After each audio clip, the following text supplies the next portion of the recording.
Halo kawan Kaliber, ketemu lagi kita di hari Jumat ini. Mudah-mudahan Anda tetap sehat dan semangat, meskipun saya sendiri yang agak nggak sehat ini. Saya sapa dulu teman saya, pengamat sosial politik kita, Mas Indra Karismiaji. Mas Indra, Halo Mas Edi Wahyudi, wah, semoga cepat sehat nih Mas. Kayaknya wajahnya pucat banget. Ini bukan karena ikut demo kan kemarin, kecapean ikut demo ya kan. nggak, bukan karena gas air mata. Oh gitu, oke. Mas Indra kemarin eh, ada hingar-bingar demo di Senayan dan sekitarnya itu ya. Itu Bukan yang hanya mau saya kita, di mana-mana, di Semarang, di Jogja, di ya Bandung, di beberapa kota besar gitu. Mungkin Makassar. juga bisa bisa bergulir terus ini di kota-kota yang lainnya kalau misalnya eh, belum ada yang meredam di Jakarta dulu gitu ya. Kelihatannya seperti itu. Apa akan terjadi dan semakin banyak gelombang unjuk rasa, tapi justru itu yang kita harus waspada karena agak agak berbeda penanganan unjuk rasa kali ini dengan di 10 tahun terakhir atau 9 hampir 10 tahun terakhir itu pola penanganannya sangat berbeda dan itu yang kita khawatirkan memang justru jangan-jangan ada sebuah niatan tertentu yang kita juga harus paham ya. Itu. Ya, saya bacakan dulu aja topik yang mau kita angkat hari ini, Mas. Dari Ya. cnnindonesia.com.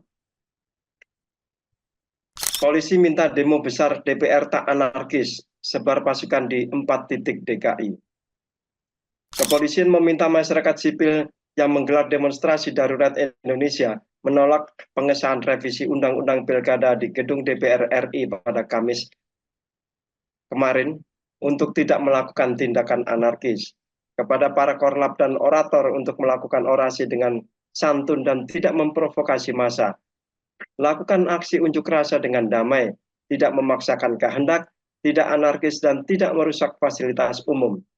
Hormati dan hargai pengguna jalan yang lain yang akan melintas, kata Kabid Humas Polda Metro Jaya Kombes Ade Arisyam Indradi kepada wartawan.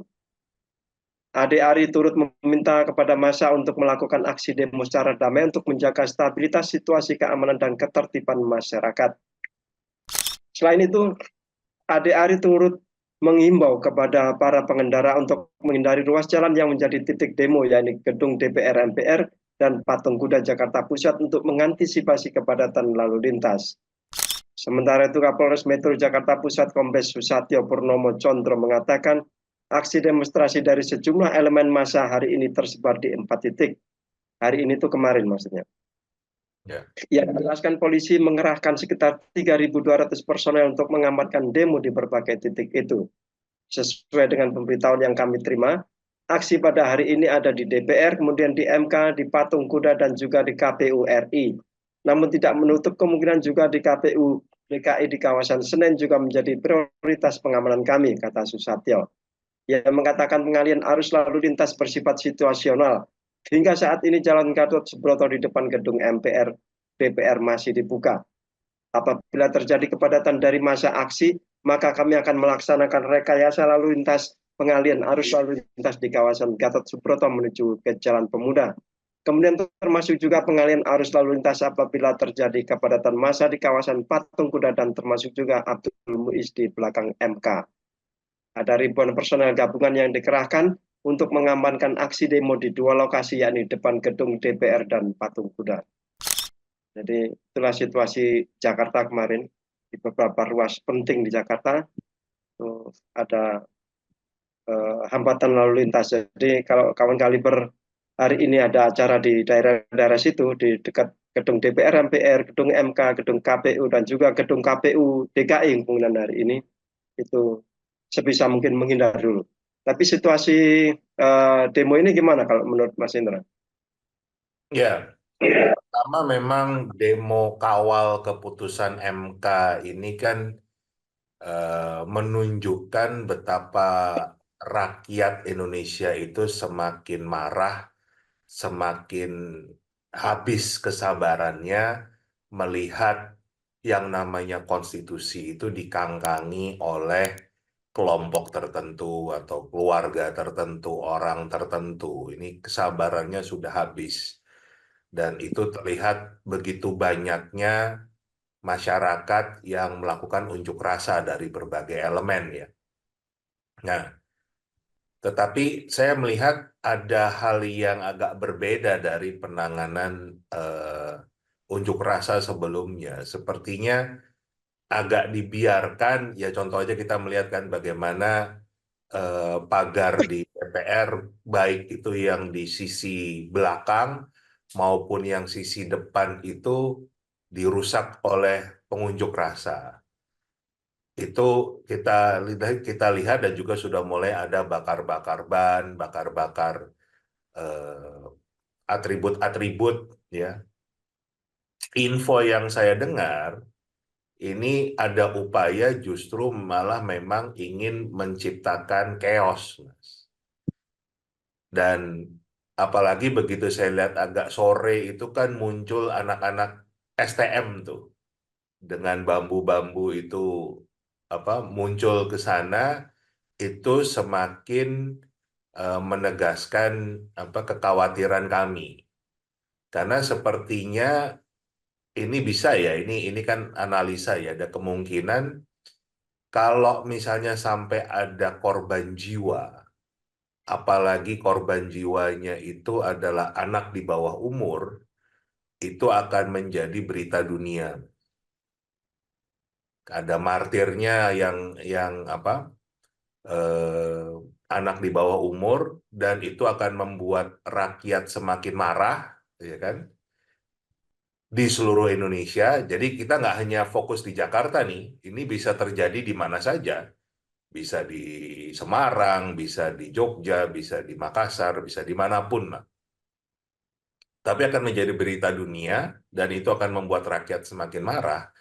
Tetapi dampaknya kondisi negara akan ditetapkan sebagai kondisi darurat.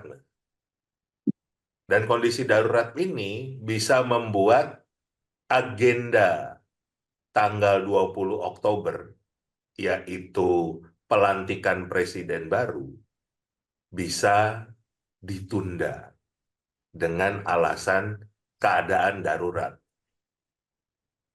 Nah, ini memang ternyata nasib rakyat Indonesia ini betul-betul di ujung tanduk ya, apa kayak maju kena mundur kena nih kan gitu. Tapi itulah faktanya, ya, fakta yang ada. Jadi kita harus waspada juga kalau upaya perpanjangan masa jabatan, upaya 3 periode ini belum berhenti, Mas.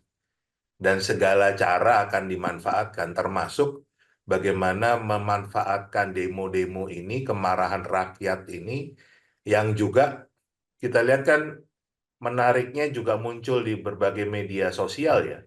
Bagaimana saat rakyat berunjuk rasa, tetapi malah putra presiden dan menantunya asik-asik berlibur di Amerika Serikat, bahkan menggunakan fasilitas yang luar biasa, menggunakan pesawat pribadi.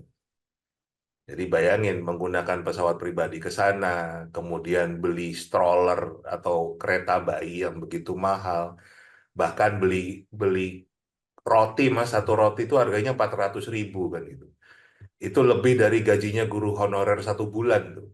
Itu cuma dapat satu roti, dan itu diposting di media sosialnya mereka pribadi. Gimana rakyat nggak semakin marah kan gitu. Nah, ini apa hal-hal yang seperti ini yang membuat rakyat semakin panas kan gitu. Tetapi juga kita harus berhati-hati akan dampaknya. Nah, saya sih justru menyarankan buat para pengunjuk rasa jangan malah mengajak eh, aparat penjaga, aparat kepolisian atau siapapun lah untuk malah eh, dimusuhi atau diprovokasi, tapi justru malah diajak dialog untuk sama-sama melihat, memandang ngapain kita membela orang yang memang sudah terbukti betul-betul merusak tata negara Indonesia, mengangkangi konstitusi.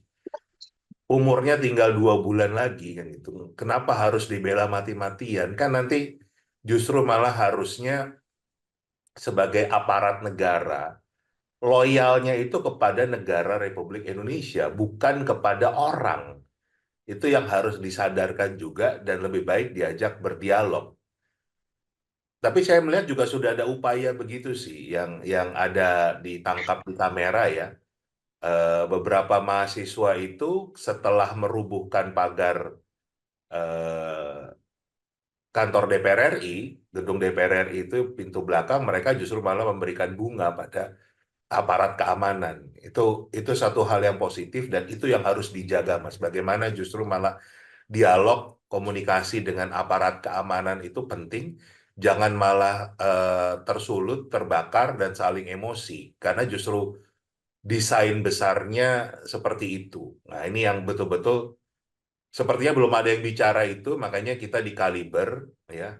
Kita bukan suuzon, tetapi kita juga melihat itu adalah bisa terjadi desain seperti itu. Kan kita tahu kan, upaya untuk memperpanjang masa jabatan 3 periode itu memang adalah agenda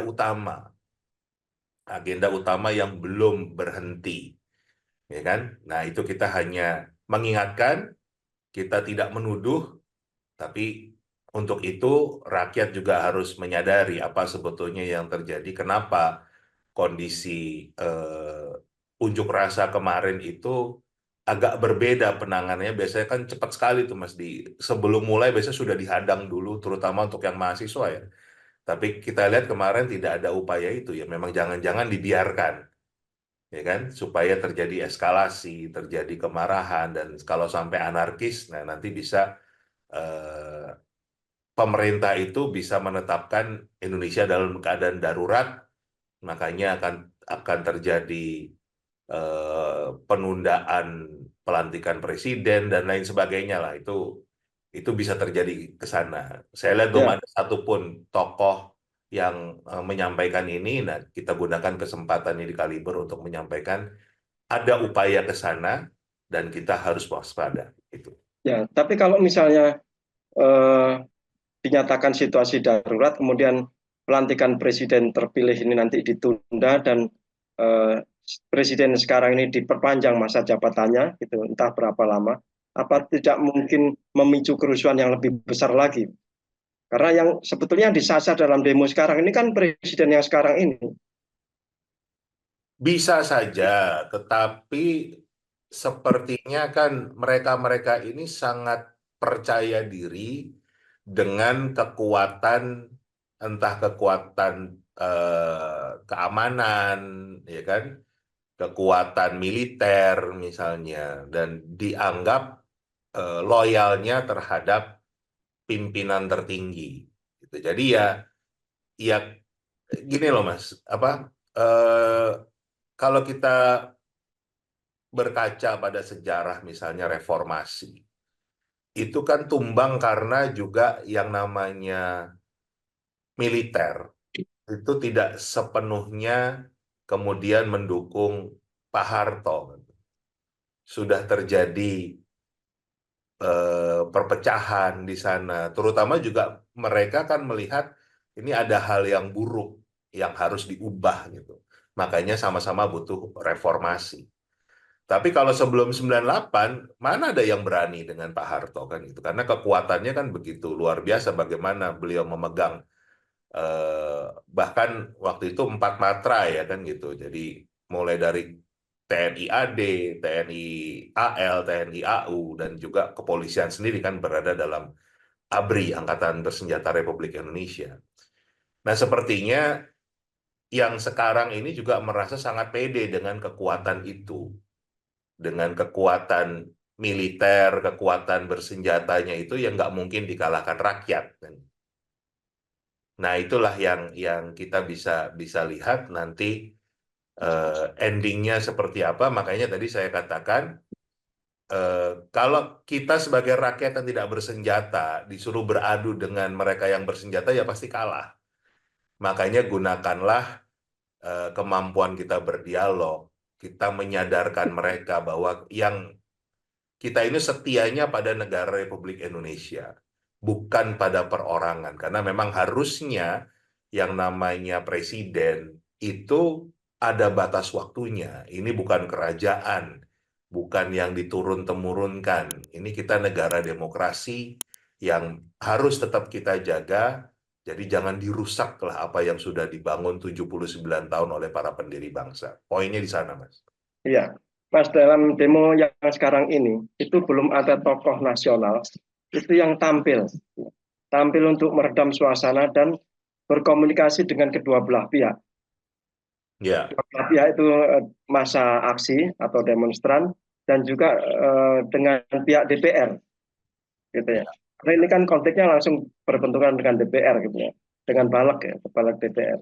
Nah, ini siapa tokoh yang kita harapkan bisa muncul dan berperan sebagai komunikator yang baik antara kedua belah pihak ini siapa? Belum belum kelihatan ini. Ya, kalau kemarin banyak muncul bahkan yang paling rame itu di demo ini adalah Reza Rahardian ya kan gitu. Apa salah satu artis kita Ya, yang selama ini nggak pernah bersuara tentang hal seperti itu, tiba-tiba muncul berorasi itu menarik sih kan gitu.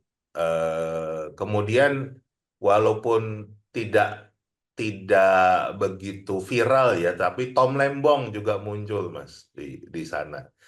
Tentunya kalau yang di MK itu ada Gunawan Muhammad muncul di sana, Prof. Sulistewati Irianto, cukup banyak lah kalau di sana cukup banyak tokoh-tokoh, tapi memang kita belum punya tokoh seperti Pak Amin Rais di 98 kan begitu, yang betul-betul berada di depan memimpin gerakan reformasi ya kan yang menentang pemerintahan pada saat itu.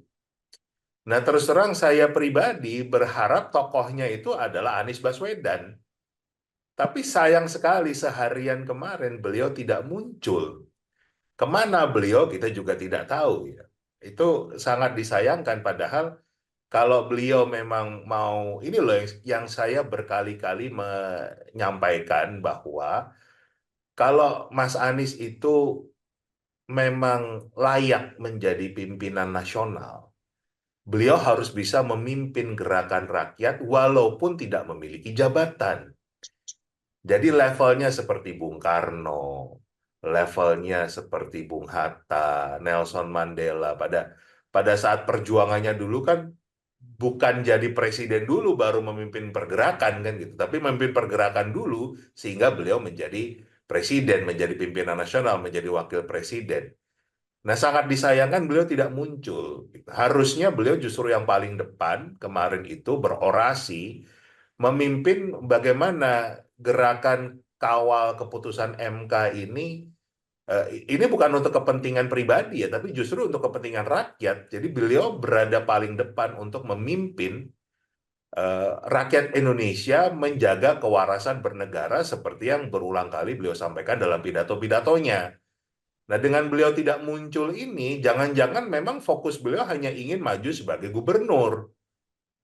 Jadi yang dikejar adalah jabatannya, bukan memang bagaimana kepentingan rakyatnya. Itu yang sangat disayangkan, Mas. Dan kita memang belum ketemu tokoh nasional yang akan memimpin gerakan ini. Nah, kita nggak tahu kenapa ya kan itu. Sebetulnya juga ada tokoh yang sebetulnya cukup ditakuti pemerintah, paling nggak 5 tahun yang lalu ya.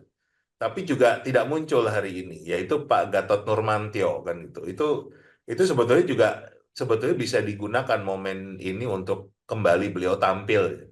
Tapi sayangnya tidak ada yang tampil. Nah, kita lihat apakah hari ini hari-hari ke depan ada tokoh-tokoh yang memang betul-betul menjadi pusat, menjadi center untuk memimpin gerakan ini. Ini kan gerakan menjaga konstitusi, Mas. Kawal keputusan MK ini kan kita tidak ingin yang namanya konstitusi kita itu diubah-ubah, diotak-atik seenaknya untuk mengakomodir kepentingan orang tertentu, keluarga tertentu, kelompok tertentu.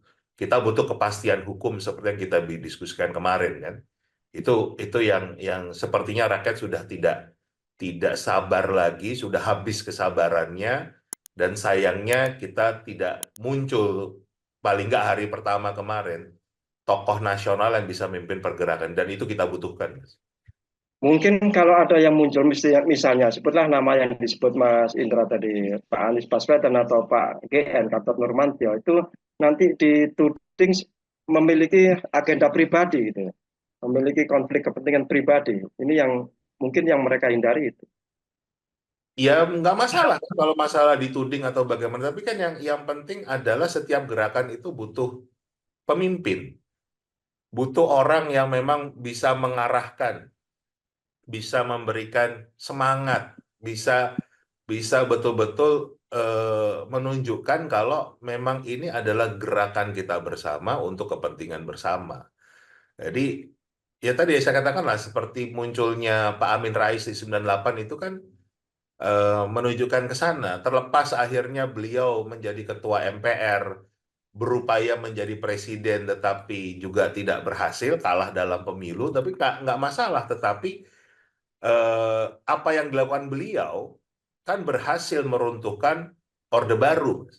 Itu justru lebih penting daripada tujuan pribadi masing-masing. Tiap orang boleh lah punya ambisi, punya kepentingan. Tapi kan kalau dari sisi keberhasilan perjuangan Pak Amin Rais, terjadi reformasi kan. Orde Baru bubar, runtuh. Itu yang paling penting dibanding agenda pribadinya. Baik, terima kasih Mas Indra. Kawan Kaliber, jadi kami ingatkan kemungkinan hari ini masih ada aksi massa di 4 titik penting di Jakarta tadi dan juga di kota-kota besar lainnya. Jadi kalau misalnya ada agenda di daerah-daerah itu, kalau tidak penting-penting sekali, itu hindari dulu sampai keadaan benar-benar mereda. Dan saya tunggu juga komentar Anda bagaimana situasi demo hari ini dan bagaimana sebaiknya tokoh-tokoh nasional yang masih bisa berkontribusi dalam negara ini itu bersikap. Kalau kita berharap Pak Amin Rais sudah terlalu sepuh beliau ya. Ya, Tokoh-tokoh muda mungkin ya, yang mungkin kawan Kaliber terbesit di benaknya, oh ini sebaiknya tampil gitu ya. Lepas dari itu kepentingan pribadi atau enggak, itu harus ada yang tampil dan memimpin suara rakyat ini. Suara rakyat ini harus diakomodir dan harus dikomunikasikan dengan pemerintah, dalam hal ini DPR, karena yang disasar adalah DPR. ya. Terima kasih Pak. Ya, Sebelum tutup, saya juga menghimbau kalau memang kondisi negara kita ini dalam kondisi yang sedang tidak baik-baik saja. ya, Jadi harapan saya juga seluruh masyarakat, kawan Kaliber itu menyadari bahwa yang kita harapkan itu adalah negara ini kembali menjadi sehat, negara ini berjalan sesuai dengan aturan, ya, tidak dikacaukan untuk kepentingan-kepentingan kelompok orang atau keluarga tertentu. Nah, itulah perjuangan kita. Makanya tolong masyarakat menyadari hal itu. Kita tidak punya ambisi pribadi dan banyak hal yang bisa kita lakukan selain kalau yang turun ke jalan ya silakan turun ke jalan. Yang bisa bersuara lewat media sosial, diskusi dengan orang-orang terdekat, ya kan, di kantor, di apa tetangga dan lain sebagainya, supaya kita butuh menyadari kalau ini adalah untuk kepentingan kita bersama. Kita tetap setia pada Indonesia, negara Republik Indonesia, setia pada Pancasila, setia pada Undang-Undang Dasar 1945, bukan setia pada orang. Itu yang harus kita sadari, perbedaan apa yang sedang kita perjuangkan. Gitu, Mas. ya, baik. Terima kasih Mas Indra. Terima kasih kawan Kaliber. Sekali lagi kami ingatkan, kami tunggu komentar Anda. Sampai jumpa. Sampai jumpa.